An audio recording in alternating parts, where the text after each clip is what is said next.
لله نحمده تعالى ونستعينه ونستغفره ونعوذ بالله من شرور أنفسنا ومن سيئات أعمالنا من يهده الله فلا مضل له ومن يضلل فلا هادي له أشهد أن لا إله إلا الله وحده لا شريك له وأشهد أن محمدا عبده ورسوله لا نبي ولا رسول بعده. وقال الله تعالى في القرآن الكريم يا أيها الذين آمنوا اتقوا الله حق تقاته ولا تموتن إلا وأنتم مسلمون. وقال أيضا يا أيها الذين آمنوا اتقوا الله وقولوا قولا سديدا يصلح لكم أعمالكم ويغفر لكم ذنوبكم ومن يطع الله ورسوله فقد فاز فوزا عظيما. وبعد فإن أصدق الكلام كلام الله تبارك وتعالى وخير الهدى هدى محمد صلى الله عليه وسلم وشر الأمور محدثاتها فإن كل محدثة بدعة وكل بدعة ضلالة وكل ضلالة في النار. Ikhwati billah, bapak-bapak, ibu-ibu serta adik-adik jamaah Masjid Al-Falah yang semoga kita semua dirahmati Allah Azza wa Jalla. Marilah kita semua bersyukur kepada Allah Subhanahu wa Ta'ala atas limpahan karunia dan kenikmatannya kepada setiap kita. Utamanya kita masih diberikan oleh Allah Subhanahu wa Ta'ala at-taufiq. Taufik itu artinya Pak Bu adik-adik, artinya adalah kemudahan, artinya adalah kemampuan untuk bisa menjalankan apa-apa yang Allah Subhanahu wa Ta'ala perintahkan. Hadirnya kita malam hari ini di Masjid Al-Falah yang kita cintai ini tidak lain dan tidak bukan ini bagian dari taufiknya Allah Subhanahu wa Ta'ala. Allah yang menghendaki kita sehingga kita bisa berangkat datang ke masjid yang kita cintai ini, dan kita luruskan niat kita datang ke masjid ini adalah untuk thalabul ilmi. Kita datang ke masjid ini adik-adik untuk apa adik-adik? Untuk thalabul ilmi, untuk ngaji. Ngaji itu bukan cuma ngaji Al-Quran, buka Al-Quran baca, tapi kita duduk di pengajian adik-adik. Ini juga sama dengan kita ngaji, karena di pengajian, di majelis taklim kita itu ngaji, kita membaca ayat-ayat Allah, membaca kalam atau ucapan Nabi-Nya Muhammad SAW untuk kita ilmui dan untuk kita amalkan, dan dimudahkannya kita untuk mendatangi majelis pengajian ini tanda kebaikan.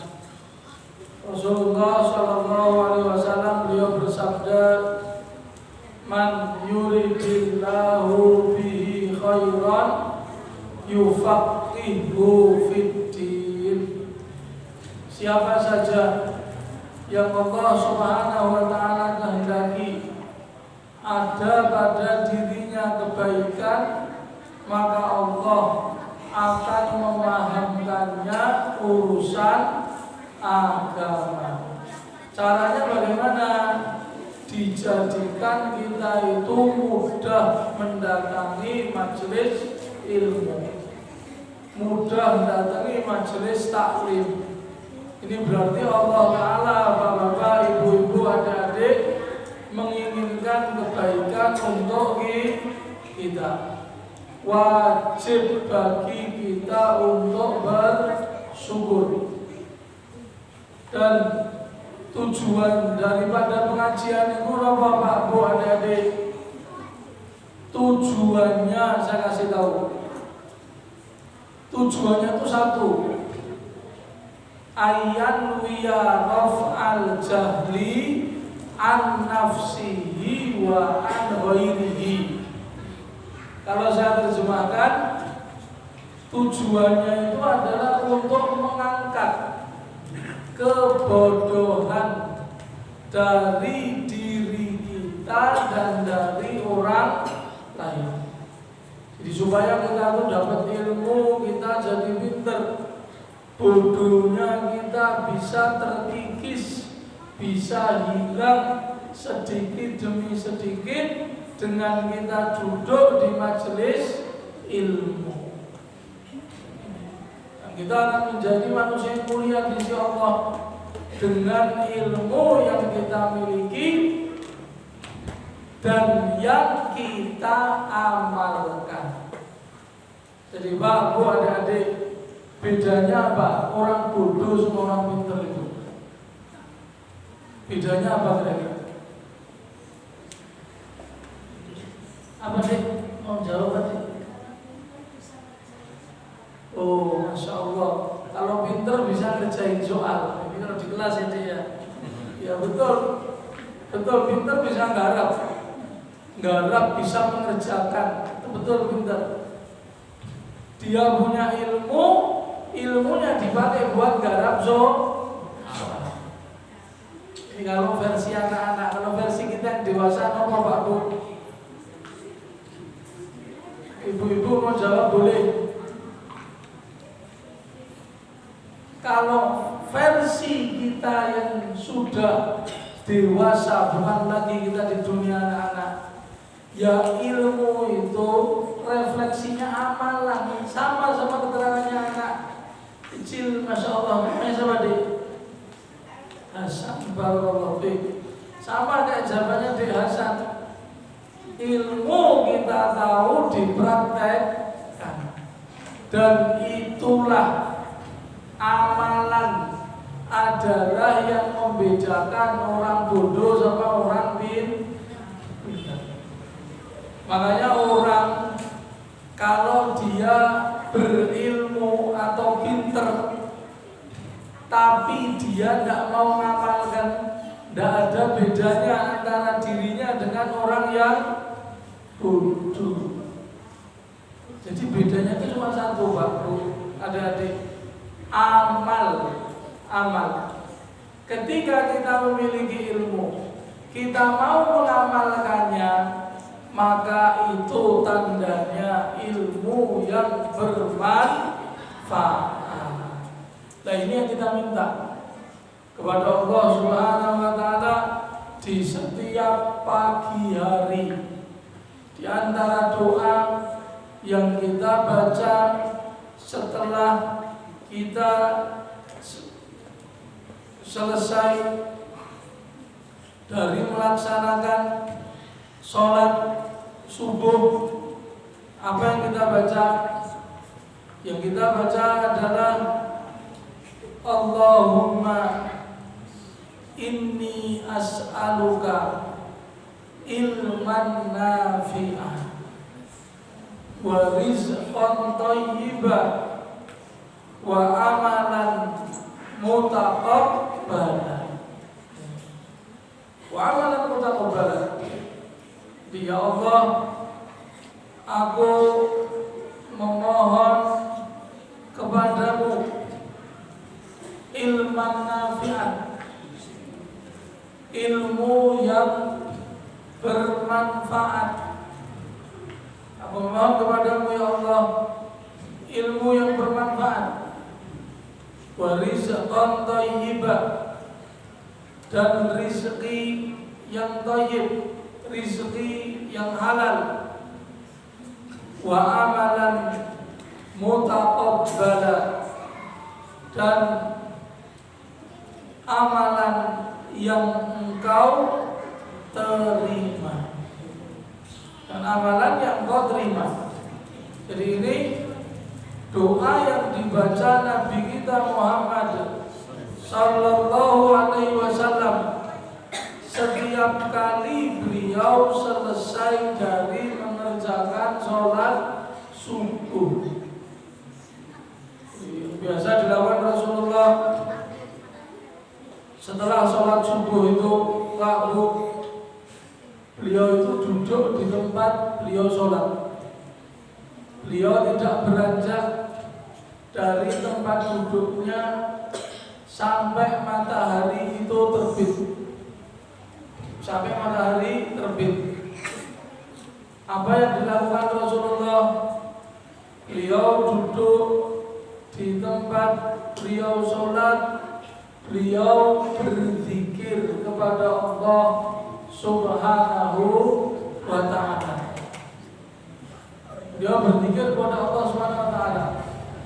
Beliau baca bacaan wirid zikir yang banyak, dan kemudian diriwayatkan oleh para ulama, para sahabat, para tabi'in, tabi'ut tabi'in, kemudian dikumpulkan oleh para imam ahlul hadis dalam kitab-kitab hadis, kemudian oleh para ulama yang datang setelah mereka kemudian mengumpulkan riwayat-riwayat zikir doa yang dibaca Nabi menjadi kumpulan zikir pagi dan petang, atau zikir pagi dan sore. Di Rasulullah itu kata Ummu Salamah radhiyallahu anha, dan beliau adalah salah satu dari istri Nabi Muhammad sallallahu alaihi wasallam. Beliau setelah sholat subuh itu duduk di tempat beliau sholat. Beliau berzikir kepada Allah Subhanahu wa ta'ala dengan membaca bacaan-bacaan yang banyak sampai matahari terbit. Dan setelah matahari terbit, Rasulullah tidak lama setelah itu beliau kemudian melaksanakan sholat 2 rakaat. Sholat duha di awal waktu, atau yang sering diistilahkan dengan sholat syuruk atau sholat isyraq, yang keutamanya itu dijelaskan oleh Rasulullah SAW. Siapa saja yang dia melaksanakan sholat subuh, kemudian dia yang wudu, dia duduk di tempat di musallahu, di tempat dia itu sholat, yazkurullah ta'ala, dia berzikir menyebut nama Allah Subhanahu wa ta'ala hatta tatlu asyamsu, sampai matahari itu terbit. Tsumma yusalli rakaatain, kemudian dia lanjutkan dengan sholat 2 rakaat setelah itu setelah matahari terbit. Karena tentunya ada jarak ya, karena ketika matahari itu terbit secara langsung tidak boleh sholat. Bagaimana kita tahu matahari terbit itu jam berapa? Biasanya di jam-jam sholat di situ ada nggak situ terbit atau suruh? Tidak ada. Tidak ada nih. Kalau tidak ada kita bisa pakai petunjuk HP. Petunjuk waktu sholat aplikasi di HP. Kita ingin tahu waktu terbit itu jam berapa? 5:29. Ketika matahari terbit belum boleh sholat.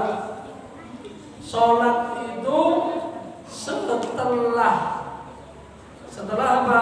Setelah matahari terbit sekitar 10 menit. Baru kemudian kita boleh melaksanakan sholat. Kata Rasulullah, siapa yang duduk berzikir setelah sholat di tempat dia sholat sampai matahari terbit, dia sholat 2 rakaat, maka dia akan mendapatkan pahala seperti seseorang yang melaksanakan ibadah haji dan umroh. Bahkan kata Rasulullah, sampai beliau ulang, sempurna. Artinya sempurna pahala yang ia beroleh. Cuma yang memang Pak Guru duduk di tempat kita sholat, kita tidak bergeser, berzikir kepada Allah, ini juga bukan satu amalan yang ringan. Makanya janji pahalanya pun besar, luar biasa. Maka bagi kita yang waktu paginya itu longgar, tidak terikat dengan jam kerja, jam kantor, gitu. Nah, kita terbuka ya, bisa mengumpulkan pahala yang banyak dengan amalan ini. Caranya bagaimana? Caranya dia ketika datang sholat subuh, ya dia bawa tas kecil, diisi buku doa pagi dan buku doa sore, zikir pagi dan zikir petang itu. Dia bawa Al-Quran, habis subuh dia duduk baca zikir pagi sore, selesai dia ngaji, insya Allah ngaji sekitar 10-15 menit, itu sudah terbit matahari. Tinggal dia menunggu sebentar lagi untuk sholat, untuk mengerjakan sholat. Itu 2 rakaat. Maka insya Allah pahala besar ini akan dia beroleh.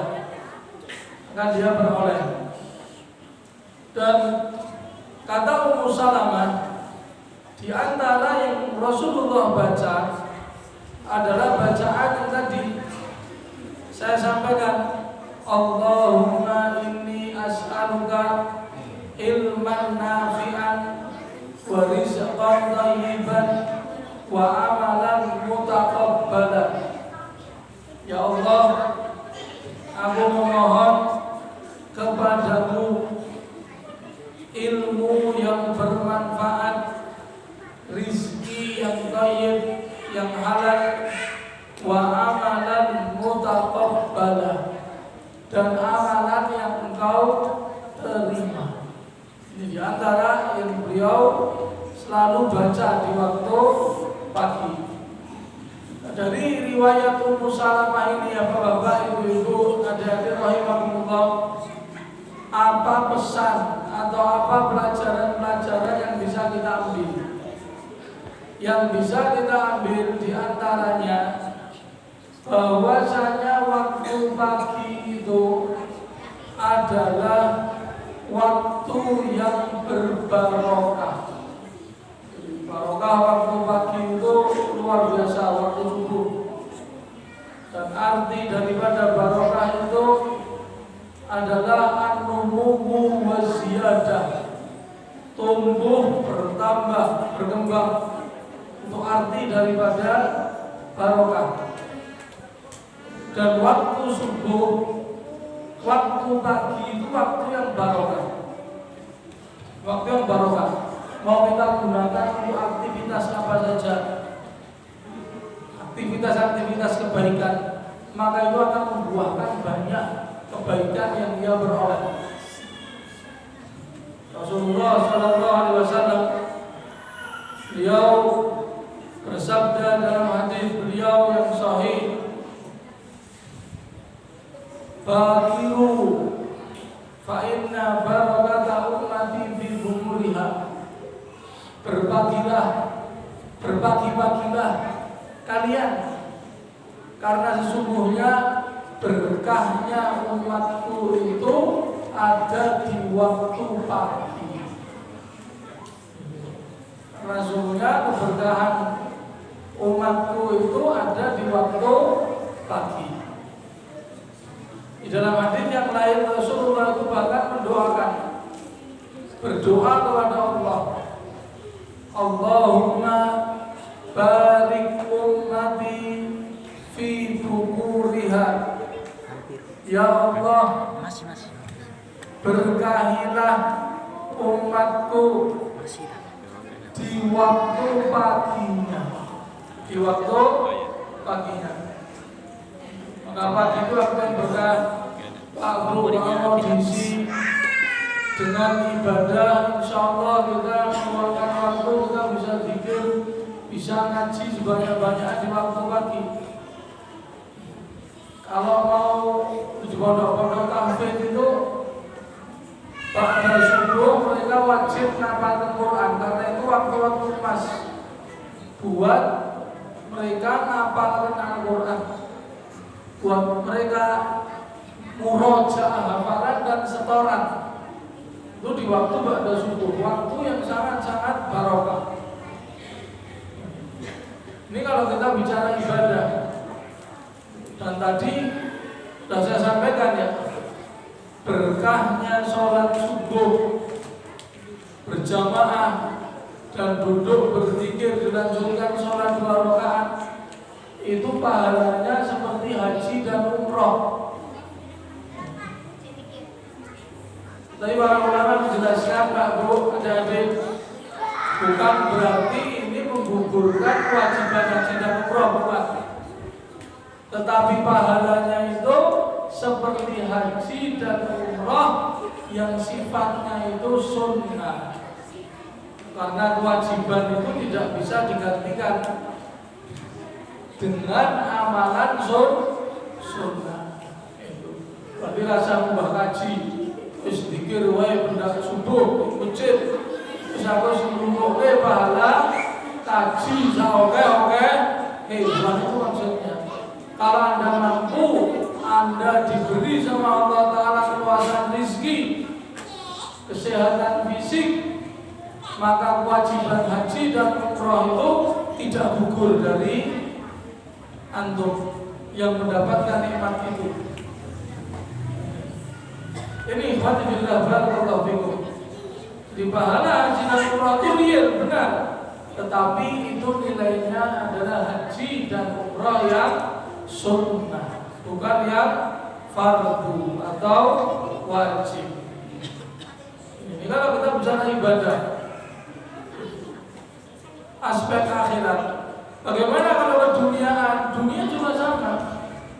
Kita aktivitas kita setiap hari, kita ke pasar. Kalau lah bukan kita, mungkin kita ngantar istri kita. Sesekali mungkin kita sendiri masuk pasar. Kita belanja, kita tahu berkahnya dagangan di waktu pagi. Yang jualan sayur, Masya Allah, didorong oleh para ibu-ibu untuk belanja di pasar, atau yang kelilingan naik motor, naik sepeda, atau naik pickup. Itu Masya Allah, dicari, dibutuhkan.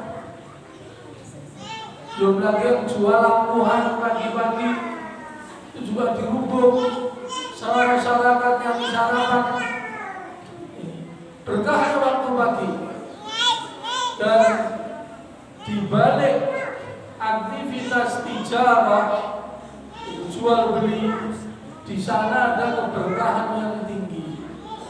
Ada keberkahan dari jual beli. Jual beli itu merupakan pekerjaan dan mata pencaharian yang berbarokah tinggi, ditambah waktu pagi yang berbarokah. maka dia akan mendapatkan keuntungan yang berlipat ganda. Kalau dia bisa memanfaatkan waktu pagi dengan baik. Makanya pedagang sayur itu kulaan dari sebelum subuh. Kulaan sebelum subuh, habis subuh dia tinggal panen saja. Sebelum subuh dia mungkin kulaan pasar legi, mungkin yang jemput barang sampai kawan-kawan karangannya datang Boyolali. Setelah subuh dia sudah dihubung, sudah tinggal larisnya saja. Ini berkahnya waktu pagi, rizki dari Allah Subhanahu wa Ta'ala. Kita manfaatkan untuk apa saja barokah. Ini ikhwanillah barakallahu fikum. Kita kembali kepada hadis Ummu Salamah yang kita bahas. Pelajaran berikutnya adalah kita lihat redaksi doa yang dibaca Nabi Sallallahu Alaihi Wasallam. Beliau minta 3 hal kepada Allah Subhanahu Wa Taala. Ya Allah, aku minta kepadamu ilmu yang bermanfaat, rizki yang halal, dan amalan yang diterima. Kenapa Rasulullah kok minta lebih dulu ilmu yang bermanfaat? Kenapa yang diminta lebih dulu ilmu yang bermanfaat? Kalau minta rezeki dulu, kalau minta kepada Allah Subhanahu Wa Taala amalan yang diterima dulu. Kalau mintanya ilmu dulu, emangnya bisa apa kita dengan ilmu? Di sini ada pelajaran Pak Bu, adik-adik, bahwasanya Rasulullah meminta ilmu terlebih dahulu karena ilmu itu kunci dari semua kebaikan. Semua kebaikan dunia maupun akhirat, kuncinya, jalan untuk menggapainya adalah dengan ilmu. Tanpa ilmu tidak bisa mampu kita mengejar kebaikan dunia, apalagi kebaikan akhirat. Tanpa ilmu tidak mungkin. Semua butuh ilmu. Dan kita kehidupan yang lebih real saja, kehidupan keseharian kita, apalagi ini dekat kampus ya. Di kampus banyak warung-warung, sebagian kita mungkin juga kuliner usahanya. Sama-sama usaha, maaf ya, sekedar contoh saya tidak tahu. Sama-sama jualan soto, apa rasa soto, warung A, warung B, warung C, warung D, warung E, dan seterusnya, apakah sama? Tidak. Sama-sama soto sapi, sama-sama jualan sup garanti,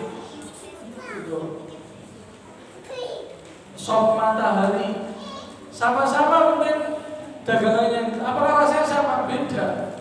Oh, enak kai, lebih enak di sana. Kalau masak nih yang enak di sana. Jadi ilmunya punya sendiri-sendiri. Jadi ada resep-resep yang dia unggulkan, yang menjadikan masakan dia memiliki cita rasa yang disukai oleh banyak manusia. Ini kita pada ngomong dunia. Kita bicara profesi yang lebih jelimet lagi, dokter. Orang jadi dokter kuliahnya lama Pak, bayarin anak kuliahnya lama, nanti izinnya praktek juga mahal, perpanjangan izin tiap tahun juga mahal. Makanya member kemudian biaya kesehatan itu ya tidak murah. Biaya kesehatan itu tinggi, mahal. Dan mohon maaf, kesehatan yang murah dengan kesehatan yang berbayar juga kualitasnya beda. Saya pernah cabut gigi di Kidul Gading, saya sebutkan dokter siapa ya. Orang sudah almarhum juga di Kidul Gading itu. Langganannya orang tua saya dulu. Orang tua saya juga nyuruh saya ke situ dulu. Sudah habis dicabut sama dokternya, nih saya kasih resep generik saja, obat generik saja. Diminum kalau sakit. Kalau sakit nyeri baru diminum, tidak usah minum. Wah subhanallah, ternyata gigi saya habis dicabut itu sakitnya luar biasa. Kita tebus obat generiknya. Dan obat generik kita tahu lah, harganya relatif miring, tapi tidak ngefek. Tidak ngefek. Akhirnya saya besoknya balik lagi ke dokter itu. Dok, saya minum obat tidak ngefek dok. Tidak ngefek. Tetap saya sakit. Ya sudah, tak ganti resepnya. Obatnya sama, cuma bedanya non generik. Dan harganya memang ya, kemudian harganya bisa 3 atau 4 kali lipat.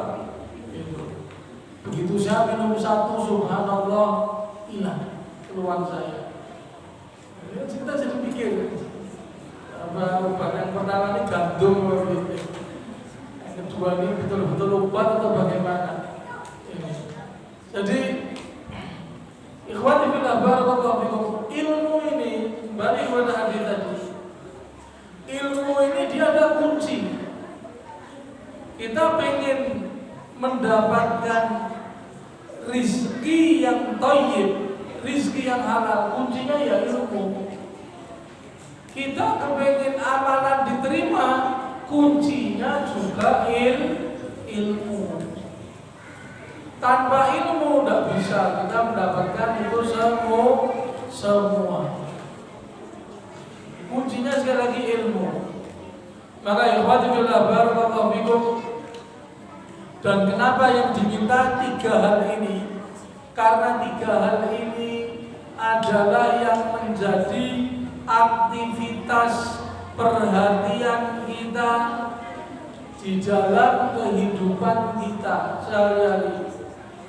Kebutuhan kita sehari-hari itu tidak bisa dilepaskan dari 3 ini. Dari ilmu, rizki, dan amal, usaha. Amalan yang diterima oleh Allah Azza wa Jalla.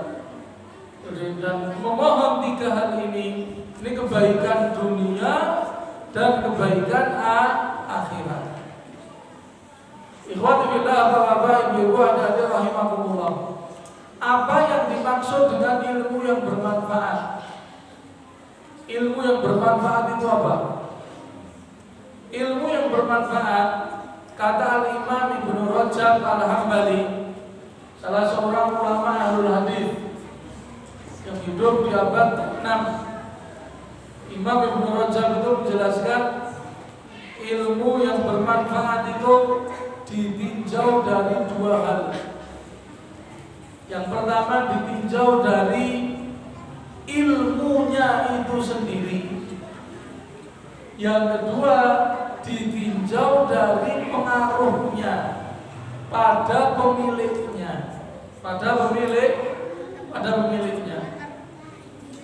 Kalau kita lihat ilmu yang bermanfaat ditinjau dari ilmunya itu sendiri, maka ilmu yang bermanfaat itu adalah ilmu yang bersumber dari Al-Quran dan Sunnah. Ilmu-ilmu agama itu semuanya ilmu-ilmu yang bermanfaat. Ilmu yang diambil dari firman Allah, dari sabda Nabi-Nya sallallahu alaihi wasallam, itu semua ilmu yang bermanfaat. Dan termasuk ilmu yang bermanfaat kata para ulama, ilmu yang tidak bertentangan dengan syariat, yang membawa kemanfaatan secara umum. Maka ini ilmu yang bermanfaat, memberikan manfaat untuk orang lain. Maka ini ilmu yang bermanfaat, Bapak-bapak, ibu-ibu, rahimakumullah. Jadi bukan hanya ilmu agama ini yang nomor satu, karena sumbernya dari Allah dan dari Rasulnya. Kemudian ilmu-ilmu yang membawa manfaat secara umum, ilmu sosial, kemasyarakatan, ilmu kedokteran, ilmu-ilmu yang memberikan jasa pelayanan publik. Ini ada nilai manfaat untuk orang lain. Kemanfaatan untuk orang lain ini hubungannya dengan yang kedua nanti, dari sisi pengaruhnya. Maka ilmu-ilmu yang seperti ini dikatakan ilmu yang bermanfaat. Tapi Pak Bu adik-adik, kalau ilmu tersebut ilmu yang tidak mendekatkan diri kepada Allah, atau ilmu yang bertentangan dengan Al-Quran dan Sunnah, maka itu bukanlah ilmu yang bermanfaat. Contoh, ilmu sihir, ilmu kanuragan, ilmu tenaga dalam. Supaya apa? Supaya kebal bacok, anti peluru. Ini ilmu tidak bermanfaat, karena itu semua adalah ilmu sihir. Tenaga dalam yang sekarang ini banyak perguruannya, tawuran di mana-mana, buat monumen di perapatan, simbol-simbolnya itu ilmu yang tidak bermanfaat. Itu ilmu syirik, ilmu yang isinya minta tolong kepada jin, kepada syaitan. Hingga anak-anak kita perlu diingatkan, jangan tertarik dengan yang seperti itu. Belajar apa-apa yang dilarang oleh Allah dan Rasulnya.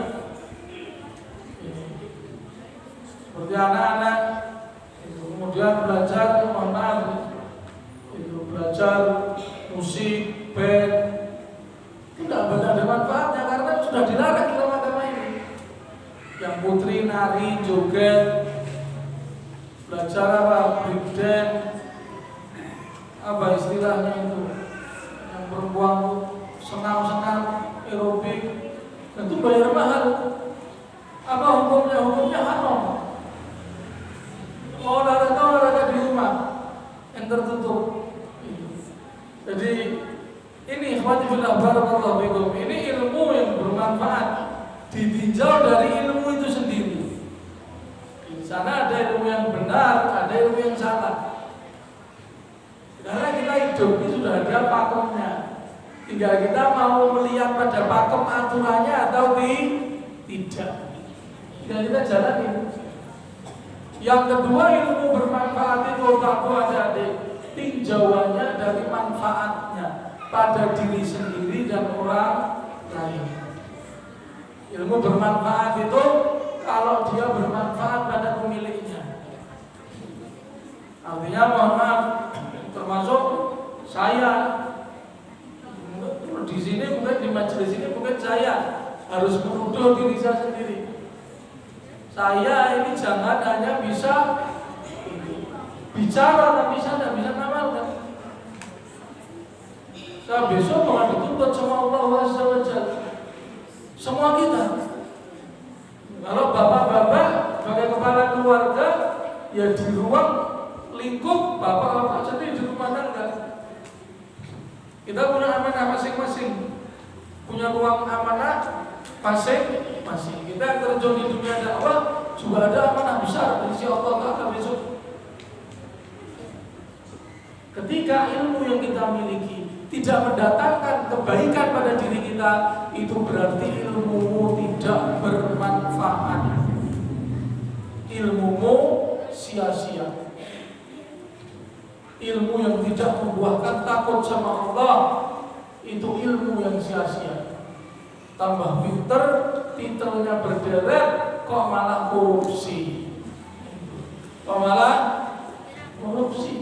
Maling, duit rakyat, gratifikasi. ngumpulin uang-uang sogokan. Misalnya kita bicara real saja. Masyarakat kita seperti ini, masih seperti ini. Ilmu yang tidak ada pengaruhnya, ilmu tidak bermanfaat. Makanya bapak, ibu-ibu, adik-adik rahimakumullah, di antara doa yang juga sering dibaca Nabi, berlindung dari ilmu yang tidak bermanfaat. Allahumma inni a'udzubika min ilmin la yanfa' wa min qalbin la yakhsha' wa min nafsin la tasba' wa min du'ain la yusma'. Ya Allah, aku berlindung kepadamu dari ilmu yang tidak bermanfaat, dari hati yang tidak khusyuk, tidak tunduk kepadamu, dari nafsu yang tidak pernah puas. Tidak pernah puas apa? Terhadap dunia. Dan nafsu kita ini pengennya lepas, bebas, tidak mau dikekang. Dan dari doa yang tidak didengar, yang tidak engkau dengar ya Allah, di riwayat yang lain la yustajabu laha, doa yang tidak diijabahi. Jadi ilmu yang bermanfaat ini penting Pak Bu. Ini penting. Dan kita diperintahkan untuk thalabul ilmi, menuntut ilmu. Bahkan kata Rasulullah, faridatun ala kulli muslim, wajib atas setiap muslim, tua muda maupun anak-anak. Ini ikhwati fillah barakallahu fikum. Yang kedua, yang diminta Rasulullah yang kedua, rizqan thayyibah, rizki yang halal. Rizki yang halal. Ikhwati fillah barakallahu fikum. Rizki yang halal ini adalah rizki yang harus menjadi perhatian kita. Kenapa ikhwati fillah? Manakala rizki yang kita peroleh itu dia bukanlah rizki yang halal, maka justru akan menjadi sebab kerugian kita di dunia dan di akhirat. Dan untuk mencari rizki yang halal, sekali lagi Pak Bu, modalnya adalah ilmu.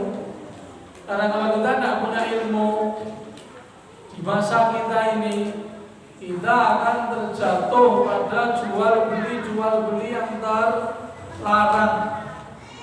Apalagi praktek riba yang betul-betul sudah menggurita di tengah masyarakat. Kalau kita tidak paham riba, kita bisa masuk ke dalamnya tanpa kita sadari. Makanya butuh ilmu. Ini ikhwati fillah barakallahu fikum.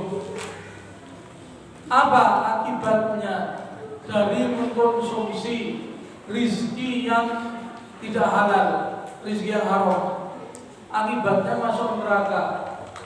Kata Rasul sallallahu alaihi wasallam, la yadkhulul jannata lahmun nabata fi suhtin an-naru aula bihi. Tidak akan masuk surga daging yang tumbuh di tubuh kita ini dari sesuatu yang haram. Neraka yang lebih pantas untuknya. Ini jadi neraka. Apalagi akibatnya Pak Bu? Doa tidak diijabahi, ibadah ketaatan tidak diterima. Orang haji, orang umroh, kalau dia dari hasil haram, disebutkan dalam hadis qudsi, ketika dia membaca labbaik Allahumma labbaik, Allah Ta'ala nimpali Pak Bu, la labbaik laka wa sa'daik wa libasuka haram wa mat'amuka haram. Tidak ada labaik, tidak ada sa'daik untukmu. Pakaianmu haram, makananmu haram. Ditolak. Itu. Pekerjaannya haram kalau sudah bangun masjid, kalau sudah buat rumah tahfidz, kalau sudah sedekah, ngumpulin yatim untuk apa? Disedekahi sana sini. Nah kalau pekerjaanmu itu haram, orang ditompok. Hadis Rasulullah jelas riwayat Imam Muslim. Inna Allah thayyibun la yaqbalu illa thayyiban. Allah itu maha baik dan Dia tidak akan menerima kecuali yang baik. Kata Rasulullah dalam hadis riwayat Imam Bukhari, wala yaqbalu shadaqatan min hulul. Allah tidak menerima sedekah dari hulul. Hulul itu harta hasil korupsi kalau bahasa kita. Mengambil yang bukan menjadi haknya, itu namanya hulul. Kalau bahasa kita ya korupsi, gratifikasi. Gitu. Jadi para pejabat-pejabat, saya ingin bahas berita ya, tapi kalau saya beberapa hari ini kok sering muncul di berita yang ada di HP, pansus haji, kotornya permainan dari bisnis haji di Kemenak. Ini Kemenak korupsinya malah nomor wahid. Saya tidak kepengen ikuti, tapi itu lagi-lagi muncul berita itu. Tertarik kita ngikuti, dengarkan tidak juga, masya Allah. Ya terus itu biaya itu. Jadi harta haram, memang harta ini menggiurkan. Makanya orang tertarik kumpulin harta, tidak peduli caranya. Dia tidak berpikir akibat daripada harta haram itu sendiri, ikhwanillah, dan menjadi bumerang bagi dirinya sendiri. Rizqan thayyiban yang diminta oleh Rasul sallallahu alaihi wasallam, minta rizki yang halal. Rizki yang halal, bukan rizki yang haram, ikhwanillah. Ini ikhwanillah, barakallahu fikum. Dan modalnya sekali lagi ilmu. Yang kedua takwa. Karena ada takwa boleh jadi ilmu mereka tahu. Tapi karena tidak ada ketakwaan, tak apalah, sedikitlah. Tidak ada takwa, akhirnya ya diterjang juga, padahal sudah tahu ilmunya. Maka modalnya untuk mencari penghasilan yang halal itu ilmu dan takwa. Tidak bisa dipisahkan dua hal ini. Bagaikan dua sisi mata uang. Ini ikhwati billah, barakallahu fikum. Yang ketiga yang diminta Rasulullah kepada Allah dalam doanya itu, wa amalan mutaqabbala, dan amalan yang engkau terima. Amalan yang engkau terima. Amalan yang engkau terima ini kuncinya juga ilmu lagi, bahwa ibu rahmatullah.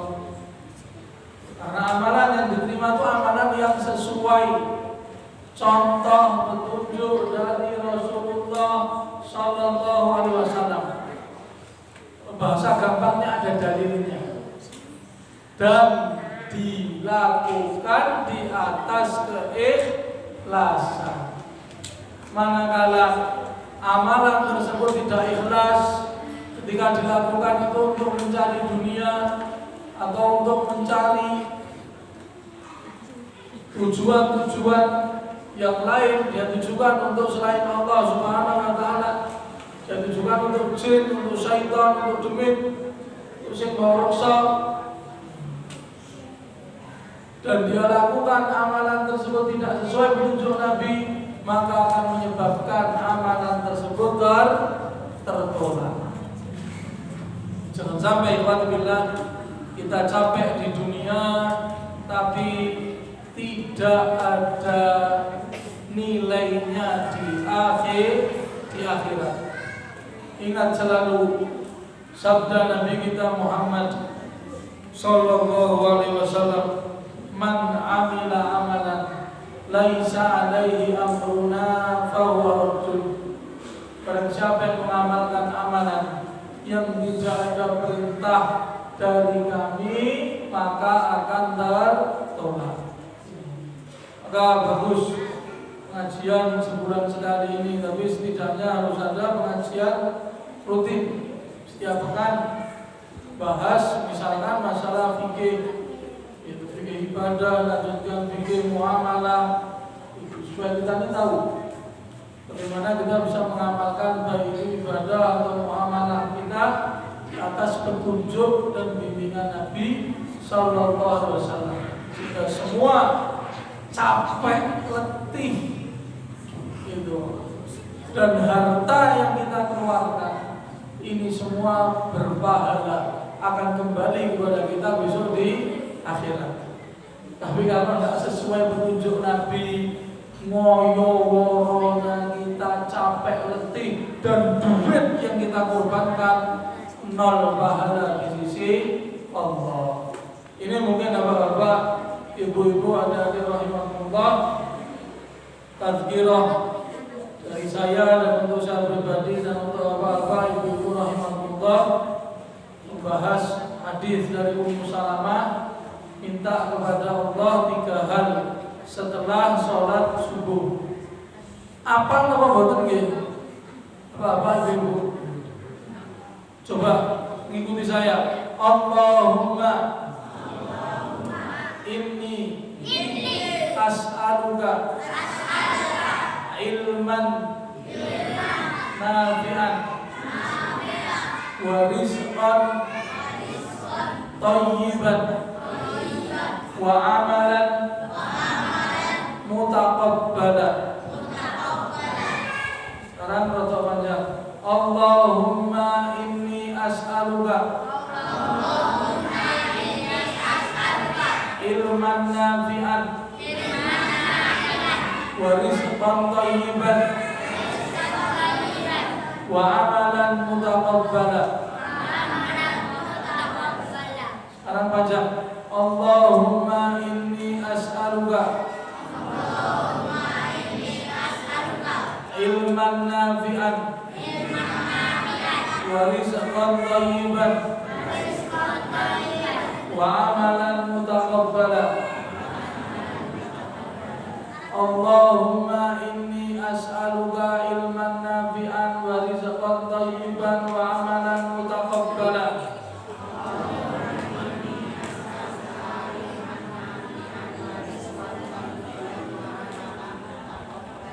Ya, jadi sudah hafal, saya sarankan bapak ibu insya Allah punya HP semua nih.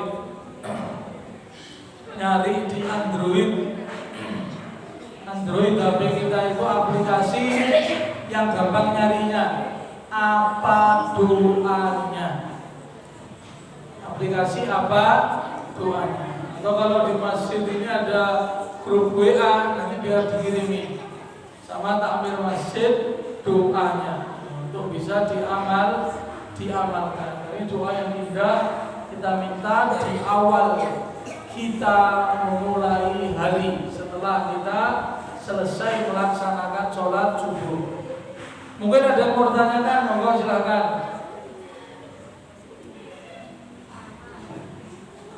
Monggo Pak Bu, kalau ada yang mau bertanyakan, iya Pak, silakan Pak.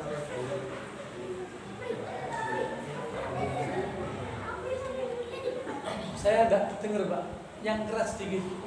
Sebelum sholat subuh hari, sebelum sholat ada dua sunnah. Iya. Dua kita sholat subuh. Oh gitu. Ya, jadi sebelum sholat subuh. Iya. Jadi bacanya Allahumma inni as'aluka ilman nafi'an itu sebelum sholat subuh. Iya.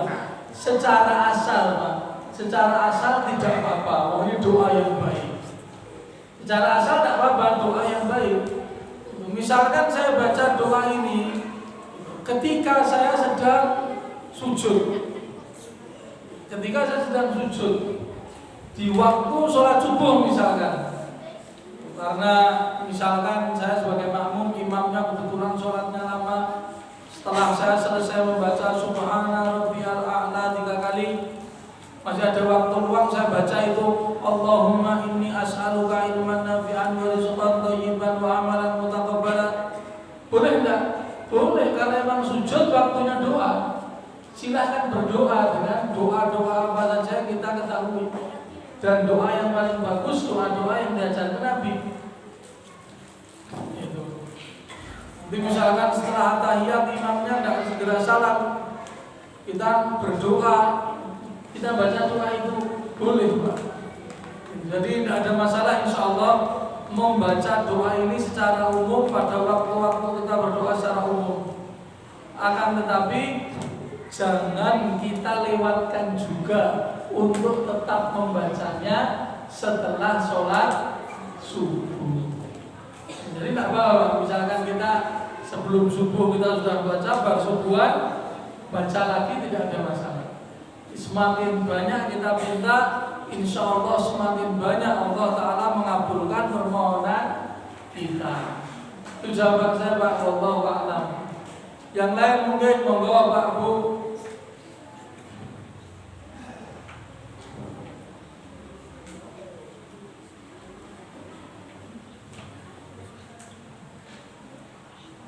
Ibu-ibu kalau mau tanya dari balik hijab kira enggak apa-apa.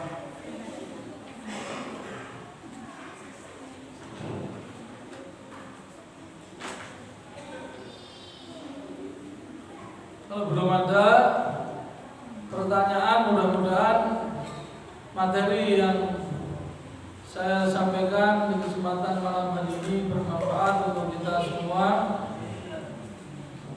Sudah jam 9 lewat. Kalau di jam HP saya 57 menit lebih, belum 1 jam saya ngomong. Ya, saya masih membuka sesi pertanyaan. Tapi tidak apa kalau memang belum yang ditanyakan, kita akhiri, kita tutup dengan doa kafaratul majlis. Subhanakallahumma wa bihamdika asyhadu an la ilaha illa anta astaghfiruka wa atubu ilaika. Assalamualaikum